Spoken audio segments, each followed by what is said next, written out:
What's up, guys? We are back with another Power Rangers Lightning Collection review, and we're back with another exclusive, and this is one that's causing a whole bunch of mess, a whole bunch of muss and fuss, one that I thought was potentially not going to get delivered. So, of course, I'm talking about the GameStop exclusive Goldar figure, which seems to be getting canceled left and right.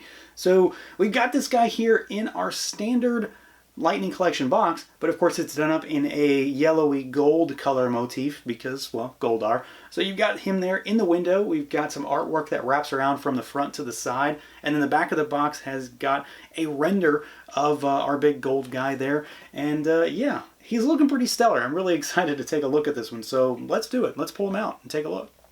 And here he is out of the package, our Goldar figure. Something that, honestly, I did not really expect that we were going to be getting him this early. I mean, we knew that Lord Zed was coming, so we knew that they were going to go after some villains. But I didn't think we were going to have this one this soon. It gives me high hopes that Rita is coming sooner rather than later.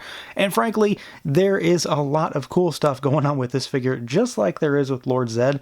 And it's really nice to just be able to put those two together. So let's jump in, take a look at this guy, see what he can do. He is a little interesting when it comes to articulation. He is still quite posable, but he is somewhat limited just because of his design. The only real thing I can kind of liken it to is that this figure kind of moves like a guy in a rubber or foam suit would move. He is restricted just because of some of the sculpt, and I mean, you really can't get around the fact that he has a massive crown, massive head with fur running down it. So stuff like that kind of gets in the way for this guy. So starting at the head, you have mostly just rotation. You can get him to look up a little bit and then a little bit down, but it's mostly rotation, and the hair, the fur, all of it's going to get in the way. Your arms can go out. They are a little hindered by the shoulder pad, but not too much. Of course, they can swing all the way around, but you know, they're going to hit, but it's not too unrealistic there. We've got a bicep swivel. You've got double jointed elbows, and they move pretty well. You do have these big gauntlets, though, so they kind of hit right away. And then you've got hinges, and you've got rotation at your wrist. He does, of course, have the newer style torso, so you've got an upper diaphragm here, a really, really wide range of movement. Honestly, it seems a little too loose to me at times, but it does move really well. And then, of course, you've got an ab crunch, forward and backward. You've got articulating wings on this guy as well, so they come out and they spin around. They do pop out rather easily as well. You actually have to put those in yourself, but they just peg in. And then they've got a hinge and a rotation at the middle joint when it comes to the wings themselves. So you can kind of fold them in and send them backwards, or have them all the way extended if you want. The legs go out only about that far, but they kick forward all the way, and then they go backwards a little bit. You do have your thigh cut. You've, of course, got a double jointed knee, kind of ugly, but it does work. And then you've got full rotation down at the ankles, as well as a rocker and hinges. So that little added bit of rotation down there definitely does help. He does, honestly, in some cases, to me, seem a little loose, a little, not gummy or anything like that, but just a little looser than I was expecting. So some of these actual hindrances do help to pose him a little bit better, and to keep, at least for my money, it helps to keep him standing upright. And the wings, of course, they don't exactly help with balance, so you will, of course, have to kind of work around those and find that sweet spot when you're posing him. Now, as far as the overall look and feel for this figure goes, I think they did a really good job here. I know there is, as well, it's always, whenever a character with gold comes out for Power Rangers, there's always a great controversy on, is it the right kind of gold, or is it gold enough? And I think, honestly, for this figure, considering he is covered head to toe in gold color, I think they did a pretty good job based on just, you know, the line itself. And I'm assuming that they couldn't go too crazy, or it would have been costed out probably. So I understand in some fashions how this would have worked.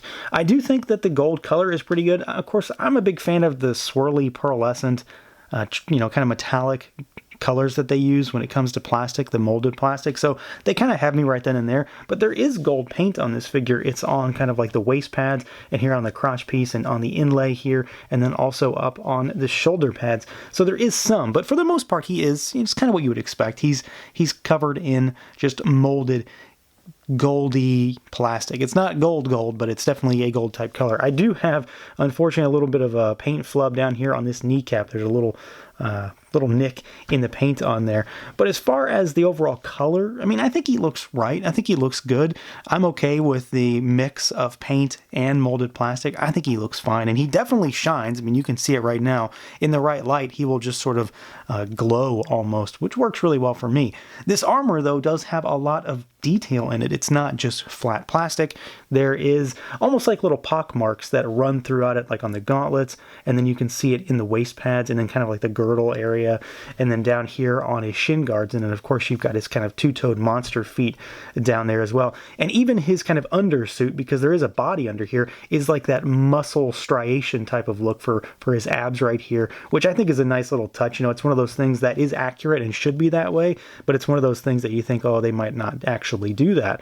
And then of course you've got, you know, his big bushy tail. This isn't articulated or anything, it's just a part of the sculpt here, but it does look good. It's very furry, and of course you've got a little gold paint right there. And of course you've got your wings, one of his defining characteristics as a character, and they look pretty good. There is a little bit of paint on the inside of them, kind of a white dry brushing almost to kind of give them a little bit more detail, but the sculpt on them is fantastic. It's again more of the molded gold plastic, but I think it works really, really well. And of course, like I said, you can fold them up a little bit to give them, you know, to kind of tuck them back in a little bit and change up the character on them a little bit, depending on how you want to have your Goldar figure. But I think the size is pretty good, and of course the sculpt on them is pretty fantastic. But for my money, I mean, that's not the defining characteristic of this figure for my money. But overall, I'm really, really pleased with everything, especially the head sculpt, because that's really where they get me with this figure. I think everything from the neck up is absolutely fantastic. The figure on the whole looks amazing, but they absolutely nailed this head sculpt. I think the color on the skin tone is really nicely done. The kind of bright metallic gold, red eyes, white teeth, just the overall snarling nature of this one really, really does it for me. I think everything from this head sculpt to the crown sculpt, and then of course the hair and the fur that runs down, it's all expertly done, and it is my favorite aspect of this figure. The wings are great, the body is really well sculpted, but this head sculpt and helmet look like they jumped right out of the screen. It's pretty superb work, and it really, really sets a tone for what we should be seeing with hopefully more monsters in this line. Now, as far as accessories goes, Goldar has kind of the same kind of assortment that you would expect to see throughout other figures in this line so far. They all sort of come with a kind of standard assortment almost. So you've got a replacement right hand here, which has a gripping hand, and we've got a replacement left hand here, which is just a closed fist. We've got two open palm hands for gripping, and then you've got these two extra ones. And then, of course, he is going to come with his sword, but he also comes with an energy effect, as is kind of standard for the line. So you've got his sword here with this pink lightning effect, which can come on and off, and it really, really fits his sword nicely. It kind of wraps around the base down here, and you've got this very, very good kind of lightning strike purple effect, but then you've also got his sword done up in a silver color with a little bit of red down there for that jewel. And I'm a huge fan of the energy effects they're doing with this line, so it's really nice to get another one in yet a different color. So overall, I'm pretty happy with this figure. I've been saying it from the minute that the line was announced, is that this line was going to succeed for me more on a personal level if we got a lot of monsters. And I think that they're going down that route. It certainly seems that way. No matter how they need to get them to me, please bring on more monsters.